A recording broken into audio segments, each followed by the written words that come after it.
노벨상 세계에 오신 것을 환영합니다. 본 영상은 인공지능 기술을 활용하여 허구성과 과장성, 추측성 정보를 걸러내고 검증된 정확한 지식만을 엄선하여 전해드립니다. 네, 안녕하세요. 오늘의 노벨상 세계의 주제는 1901년도 생리의학상 부분의 수상자로 에밀 아돌프 폰 베링입니다. 아, 드디어 첫 번째 노벨 생리의학상 수상자네요. 정말 중요한 인물이죠. 맞습니다. 오늘은 최초의 노벨 생리의학상 수상자인 에밀 폰 베링이 어떻게 디프테리아와 파상풍이라는 정말 무서운 질병들에 맞서 싸웠는지, 그리고 그의 그 항독소 혈청요법 발견이 의학사에 어떤 혁명을 가져왔는지 좀 깊이 파헤쳐 보려고 합니다. 네, 좋습니다. 1901년, 정말 상징적인 해에 첫 상을 받은 분이니까요. 그 당시 의학계의 상황과 베링의 그 혁신적인 아이디어가 어떻게 나왔는지 살펴보는 게 중요할 것 같아요. 그렇죠. 그 시대적 배경, 특히 디프테리아의 공포부터 좀 짚어볼까요? 19세기 말이면 항생제는 당연히 없던 시절이고요. 상상도 못했죠. 디프테리아는 정말 아이들에게는 사용 선고나 다름없었다고 하더라고요. 네, 맞아요. 특히 어린 아이들한테 치명적이었습니다. 그 목의 교수대라고 불릴 정도였으니까요. 목의 교수대요? 오, 이름만 들어도 끔찍하네요. 네, 목 안에 하얀 막, 위막이라고 부르는데 그게 생겨서 기도를 막아버리니까 아이들이 숨을 못 쉬고 정말 고통스럽게 그렇게 목숨을 잃는 경우가 너무 많았어요. 듣기만 해도 너무 안타까운데 이게 또 전염성도 강해서 산업화된 도시를 중심으로 막 빠르게 퍼져나갔다고요? 네, 인구 밀도가 높은 도시 지역에서 대유행하는 경우가 잦았죠. 위생 상태도 좋지 않았고요. 그야말로 공포의 대상이었습니다. 부모님들 마음이 어땠을지 상상하기 어렵죠. 그런데 그때 의학계는 뭘 하고 있었나요? 막 세균이 발견되던 시기 아니었나요? 맞아요. 코흐나 파스테르 같은 분들 덕분에 세균이 병의 원인이라는 건 막 밝혀지고 있었어요. 디프테리아균도 1883년, 84년 이때쯤 클랩스와 레플러가 발견했고요. 원인균은 찾았는데 그럼 치료법은요? 아, 그게 문제였죠. 원인균을 알아도 치료할 방법이 없었어요. 그 당시엔 소독법 정도가 있었지만 이미 몸 안에 들어온 균이나 독소를 어떻게 할 수는 없었거든요. 특히 디프테리아는 그 균 자체가 문제라기보다는 균이 만들어내는 독소가 진짜 치명적이었다면서요. 정확합니다. 레플러가 그걸 발견했어요. 균을 배양에서 나온 배양액을 동물에게 주사했더니 디프테리아 증상이 똑같이 나타난 거죠. 아, 이게 균이 아니라 균이 뿜어내는 독소 때문에 병이 생기는구나 하고 알게 된 겁니다. 그럼 그 독소를 어떻게든 해야 치료가 된다는 건데 막막했겠네요, 정말. 그렇죠. 의사들도 환자가 죽어가는 걸 보면서 정말 답답하고 무력감을 느꼈을 겁니다. 그런데 바로 이 지점에서 베링이 등장하는군요. 남들과 다른 생각을 했다고요? 네, 에밀 폰 베링은 군의관 출신인데 소독법 연구를 하다가 이제 면역 쪽으로 관심을 돌린 케이스예요. 그는 모두가 세균 자체를 어떻게 죽일까 고민할 때 좀 다른 각도에서 접근했습니다. 다른 각도라면요? 세균이 만드는 그 독소, 그걸 직접 공격하거나 무력화시키면 병을 치료할 수 있지 않을까 이렇게 생각한 거죠. 문제의 원인을 세균이 아닌 독소로 본 거예요. 와, 그게 정말 발상의 전환이네요. 세균을 죽이는 게 아니라 세균의 무기인 독소를 무력화시킨다. 바로 그겁니다. 이 항독소, 엔티톡신, 그러니까 독소에 대항하는 물질이라는 개념이 베링 연구의 핵심이자 출발점이었습니다. 베링은 이미 병을 앓고 나온 사람이나 동물이 다시 그 병에 잘 걸리지 않는다는 사실, 즉 면역 현상에 주목했어요. 그렇다면 병을 이겨낸 동물의 피 속에는 분명 그 병의 원인, 특히 독소를 이겨내는 어떤 힘, 어떤 물질이 있지 않을까 하고 가설을 세운 거죠. 아하, 경험적인 관찰에서 과학적인 가설로 나아간 거군요. 그 힘을 항독소라고 부른 거고요. 네, 독소를 중화시키는 방어 물질, 그게 바로 항독소죠. 지금 우리에겐 항체라는 개념이 익숙하지만 당시로서는 정말 획기적인 아이디어였습니다.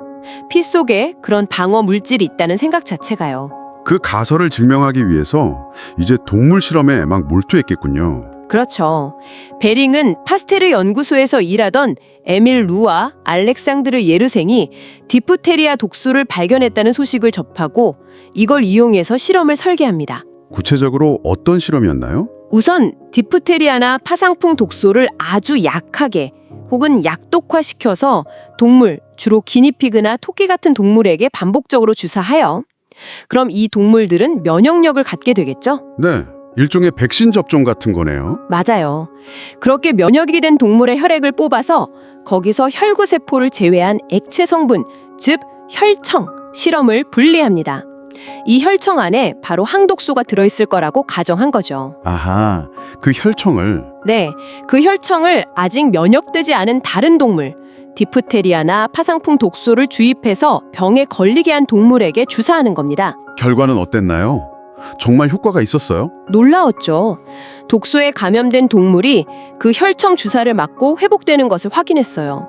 심지어 미리 혈청을 주사한 동물은 독소를 주입해도 병에 걸리지 않는 예방 효과까지 나타난 겁니다. 와, 정말 대단한데요.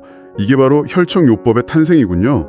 그렇습니다. 1890년 베링은 당시 베를린의 코후 연구소에서 함께 일하던 일본인 과학자 키타사토 시바사부로와 함께 이 연구 결과를 발표합니다. 파상풍에 대한 항독소 혈청요법 연구였죠. 아, 키타사토 시바사부로. 이분 이름도 중요하게 나오던데요. 공동 연구자였군요. 네, 아주 중요한 협력자였습니다. 파상풍균 연구의 대가였고 베링과 함께 파상풍 항독소를 발견하고 이어서 디프테리아 항독소의 원리를 확립하는 데 결정적인 기여를 했어요. 혈청요법의 기틀을 함께 닦은 거죠. 그럼 이 혈청요법은 면역학적으로는 어떤 의미를 갖는 건가요? 이건 면역된 개체가 만들어낸 항체, 항독소를 다른 개체에게 직접 전달해서 면역 효과를 얻는 방식이잖아요. 이걸 수동 면역, 패시브 이뮤니티라고 부릅니다. 우리가 흔히 아는 백신처럼 스스로 면역력을 키우는 능동 면역, 액티브 이뮤니티와는 다른 개념이죠. 아하, 수동 면역. 그러니까 남이 만든 면역력을 빌려오는 거군요. 네, 그렇죠. 효과가 즉각적이지만 지속 시간이 짧다는 특징이 있습니다. 하지만 당시로서는 당장 생명을 구할 수 있는 유일한 방법이었던 거죠.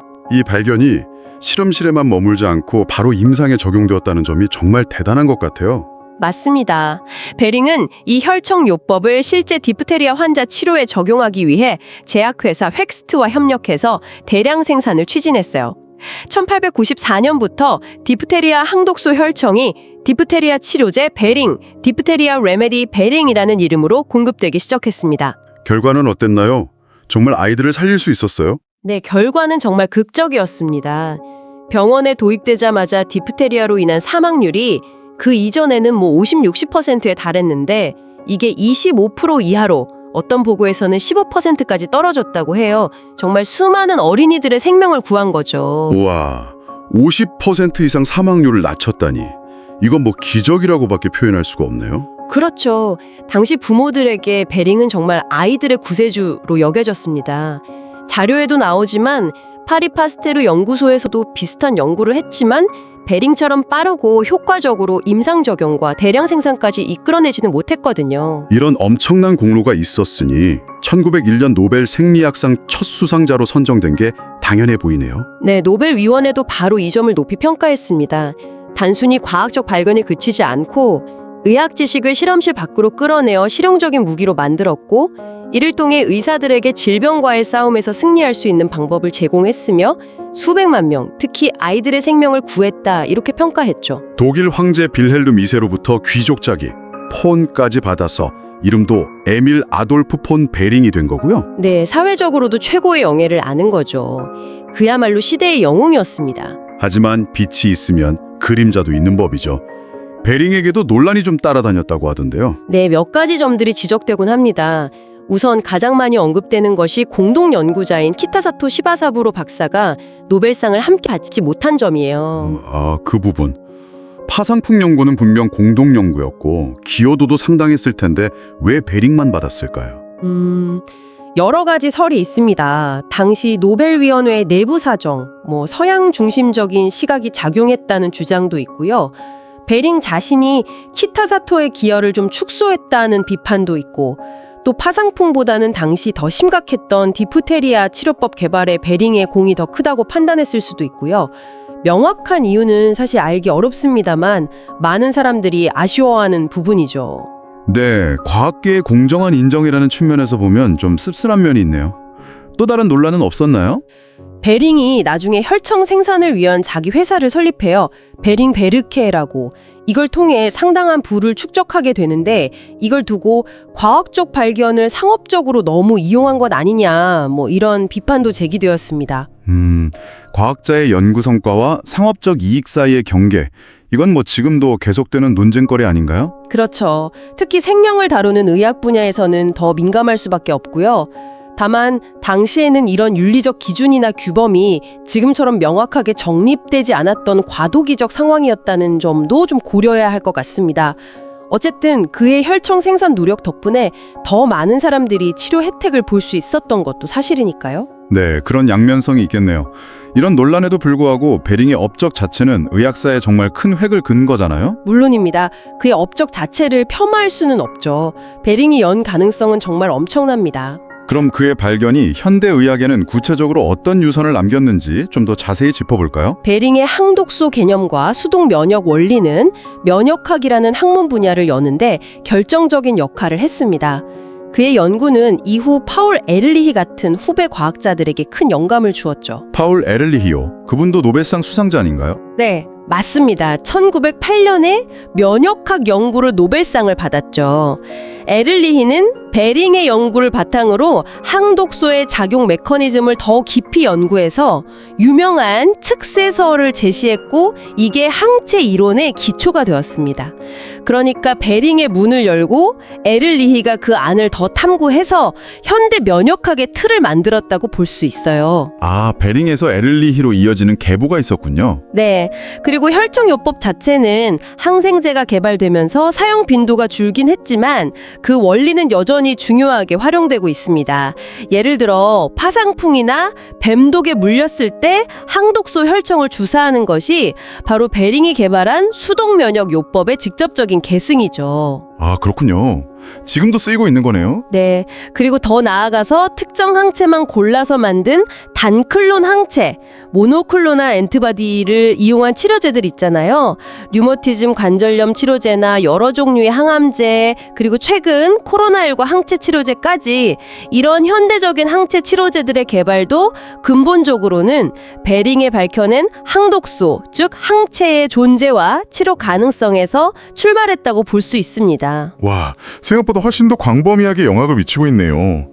백신 개발에도 영향을 줬겠죠? 물론이죠. 베링 자신도 나중에 디프테리아 독소와 항독소로 혼합한 형태의 백신, 톡신, 안티톡신 TAT 개발을 시도하기도 했고요.